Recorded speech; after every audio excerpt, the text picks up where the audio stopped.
चलिए बच्चों, आज की क्लास में स्टार्ट करेंगे डिस्क्राइब मोड ऑफ रिप्रोडक्शन। ठीक है, रिप्रोडक्शन के प्रकारों को समझाइए। ध्यान रखें, पिछली क्लास में लाइफ स्पैन जीवन अवधि के बारे में मैंने आपको समझाया था। अभी तक के हमारे कितने क्वेश्चन हो चुके हैं मैं आपको ज़रा बता देता हूँ। 1 2 3 4 5 क्वेश्चन हो चुके हैं, क्योंकि डिफरेंस भी करा दिया है मैंने। और नोट्स में क्वेश्चन है डेथ और इसके टाइप और इम्पोर्टेंस। इम्पोर्टेंट नहीं है ये क्वेश्चन, लेकिन आप लोग जब आपके पास बुकलेट आ जाएगी तो मैं आपको इसको वैसे समझा दूंगा। इतना ज़्यादा इंपॉर्टेंट क्वेश्चन नहीं है। अगर ऐसा लगता है तो इसकी 2-5 मिनट की वीडियो में मैं आपको डेथ के बारे में भी समझा दूंगा। आज की क्लास में अपन जो स्टार्ट कर रहे हैं, describe mode of reproduction, reproduction के प्रकारों को समझाइए। तो सबसे पहले मैं आपको ज़रा बता देता हूँ, ये सब जानते हैं कि रिप्रोडक्शन 2 प्रकार का होता है, सेक्सुअल और एसेक्सुअल। चलिए, तो इसमें क्या लिखा हुआ है ज़रा सुने। The mode of reproduction are different according to various species. आपको मालूम है विभिन्न प्रकार की जातियों के अनुसार, सही मालूम है। अवेलेबल कंडीशन, ठीक है, उपलब्ध परिस्थितियों। तो available condition organism show 2 basic type of reproduction. तो आपको मालूम है, तो बताइए, ये जो जीव होते हैं वो 2 प्रकार का रिप्रोडक्शन को शो करते हैं। किसके आधार पर?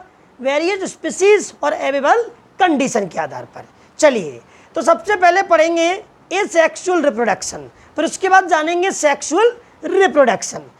तो पहले एसेक्सुअल रिप्रोडक्शन के बारे में सुनेंगे, ध्यानपूर्वक एक एक बात को सुनेंगे जो मैं बोल रहा हूँ। सुने, प्रोडक्शन ऑफ ऑफस्प्रिंग।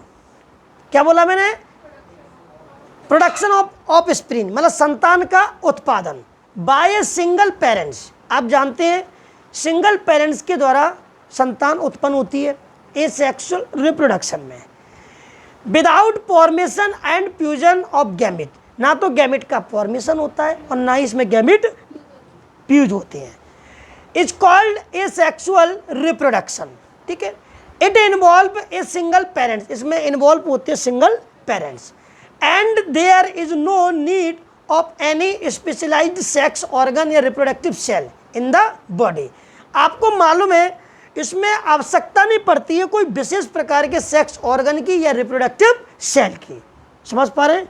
मतलब मालूम है आपको, बॉडी में कोई रिप्रोडक्टिव सेल या कोई विशेष प्रकार की सेक्स ऑर्गन्स की आवश्यकता नहीं पड़ती है। किसमें? एसेक्सुअल रिप्रोडक्शन में। Asexual reproduction occurs most commonly in plants. किसमें देखने को मिलता है? सामान्यतः प्लांट्स में।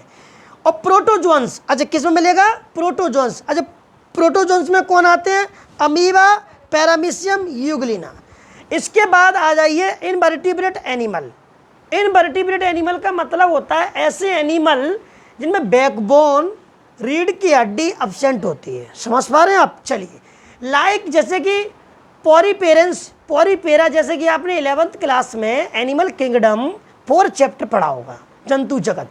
ठीक है, वहाँ आपने पाइलम सुनी होंगे, Porifera, Coelenterata, Ctenophora, Platyhelminthes, Aschelminthes, Arthropoda, Mollusca, Annelida, Echinodermata, Hemichordata, कॉडेटा, ये आपने सुने होंगे।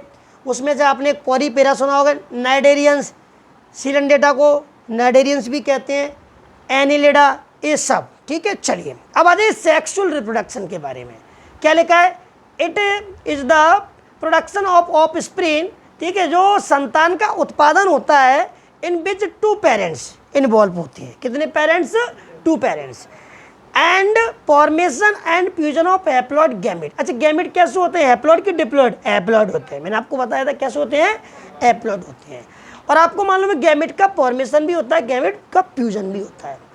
It occurs in most of the animals in higher plants. आपको मालूम है जैसे कि इसमें मोस्ट किस्म होता है एनिमल्स में और हायर प्लांट्स में। चलिए, अब इसके बाद एक अगला क्वेश्चन जो है नोट्स में क्या है, 7 नंबर का क्वेश्चन है। जो अपन ने अभी पढ़ा वो 6 नंबर का है।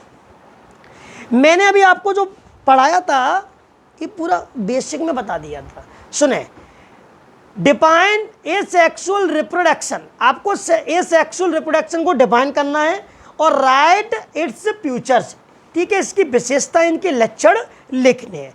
चलिए जरा सुनो, जरा ध्यान से एक एक चीज़ को सुनो। जो देखो अपन सुनेंगे जितना अच्छा रहेगा, समझ गए। आपके पास नोट्स वगैरह हैं, PDF फाइल वगैरह है, समझ रहे हैं, और मैं आपको एक एक चीज़ को समझा भी रहा हूँ, जरा सुने। ए sexual reproduction, production of offspring, संतान का उत्पादन by single parents without formation and fusion of gamete is called a sexual reproduction. आपको मालूम है, ये तो मैंने अभी आपको डेफिनेशन में ही बताया था ऊपर वाले में। As a result of asexual reproduction, ठीक है, जो ए सेक्सुअल रिप्रोडक्शन का जो रिजल्ट है, ऑल द इंडिविजुअल्स की जगह ऑफस्प्रिंग भी लगा सकते हैं। क्या लगा सकते हैं? ऑफस्प्रिंग, संतान है, are genetically identical to the parents. ठीक है, आपको मालूम है कि जो ए सेक्सुअल रिप्रोडक्शन के द्वारा जो संतानें पैदा होती हैं वो अपने पेरेंट्स से सिमिलर होती हैं, जेनेटिकली रूप से भी और मॉर्फोलॉजिकल रूप से भी। तो ऐसे ऑफस्प्रिंग को क्लोन बोलते हैं। क्या बोलते हैं? क्लोन कहते हैं। तो क्या लिखा है? The identical individuals obtain from A single parents. आपको मालूम है सिंगल पेरेंट्स के द्वारा क्या प्राप्त होते हैं? एक समान ऑफस्प्रिंग को प्रोड्यूस करते हैं। इसे क्या बोलते हैं? क्लोन। क्या बोलते हैं? ध्यान रखना, क्लोन की डेफिनेशन अगर आती है, अगर आपसे कोई पूछता है तो देखिए, इस सेक्सुअल रिप्रोडक्शन के द्वारा जो ऑफस्प्रिंग प्रोड्यूस हो रही हैं वो ऑफस्प्रिंग अपने पेरेंट्स से जेनेटिकली मॉर्फोलॉजिकल रूप से सिमिलर होती हैं, इसलिए उनको क्लोन बोला जाता है। क्या बोलते हैं?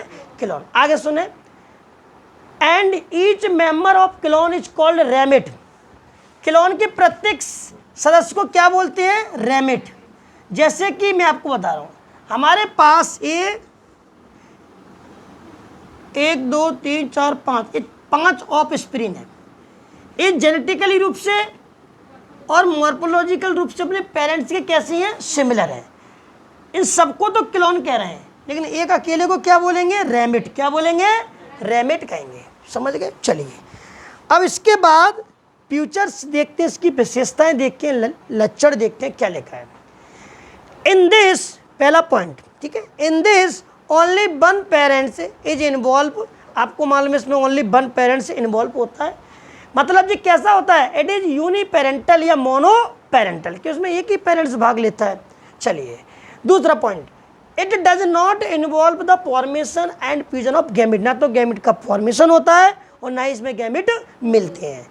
इसके बाद इट इन्वॉल्व माइटोसिस मैनुअली। इसमें मुख्य रूप से कौन होता है? माइटोसिस डिवीजन, क्योंकि माइटोसिस डिवीजन हैप्लॉइड सेल में भी हो सकता है और डिप्लॉइड सेल में भी हो सकता है।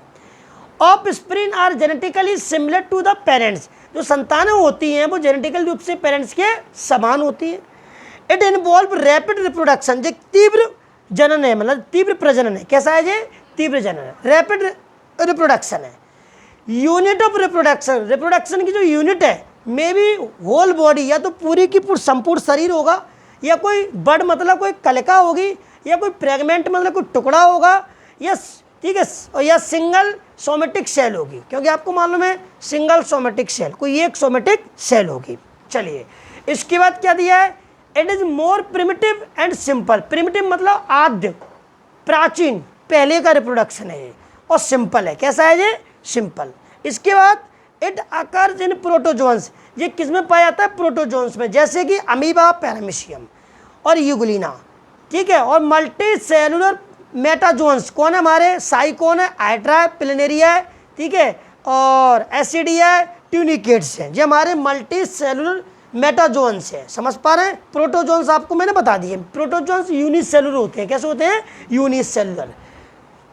In this alternation of haploid and diploid generation does not occur. इसमें मतलब इसमें अल्टरनेशन ऑफ जनरेशन देखने को नहीं मिलता, मतलब हैप्लॉइड डिप्लॉइड देखने को नहीं मिलता है।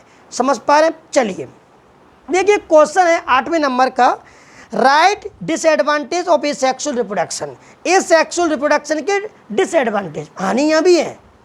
एक तो हानि इसलिए है कि जो ऑफस्प्रिंग है उनमें एक तो वेरिएशन नहीं होते, मतलब उनमें विभिन्नताएं नहीं होती हैं, तो वो क्या है? एडेप्टेशन नहीं हो एडेप्ट नहीं हो पाती हैं वो। समझ पा रहे हैं?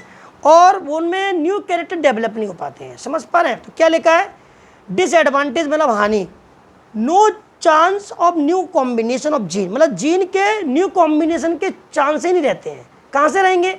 क्योंकि आपको मालूम है अगर 2 पेरेंट्स होते तो उनके क्रोमोसोम आपस में क्रॉस होते, जब क्रोमोसोम क्रॉस होते उनमें जीन प्रेजेंट होते वो भी क्रॉस होते, तो उसे कॉम्बिनेशन ऑफ जीन कहते। जैसे अपन लोग हैं, अब मेरे अंदर फीमेल के कैरेक्टर भी हैं, मेल के कैरेक्टर भी हैं, समझ पा रहे हैं? क्योंकि यहाँ पे कॉम्बिनेशन ऑफ जीन है। लेकिन ऐसा ये सेक्सुअल रिप्रोडक्शन के द्वारा जो प्रोड्यूस हो रही है ऑफ स्प्रिंग में, उनमें ऐसा नहीं है, क्योंकि उनमें सिंगल पेरेंट्स है, तो उन्हें कॉम्बिनेशन ऑफ जीन देखने को मिलता ही नहीं है, तो उसके चांस ही नहीं रहते हैं। तो has individual may not be able to adapt changing environment, मतलब वो क्या है, पर्यावरण के जो बदलते पर्यावरण के साथ एडप्ट नहीं हो पाते, बदल नहीं पाते हैं, चेंज नहीं हो पाते हैं, समझ पा रहे हैं? उनके वेरिएशन ही नहीं है उनके अंदर। उसके बाद it does not play any role in evolution, में कोई रोल नहीं निभाते हो, जैव विकास, खुद विकास बोल सकते हैं। और it is generally lead to over crowding और स्ट्रगल फॉर एक्सपेंडिंग, जो अस्तित्व के लिए इनको बहुत संघर्ष करना पड़ता है, भीड़ भाड़, समझ पा रहे हो? इसके लिए भीड़ भाड़ भी ज़्यादा हो जाती है। तो कहने का मतलब ये है कि इनको बहुत मेहनत करनी पड़ती है, ठीक है। तो जो आपका क्वेश्चन होता है, अगला 9 नंबर का क्वेश्चन है नोट्स में, describe various type of asexual reproduction in organisms, ठीक है।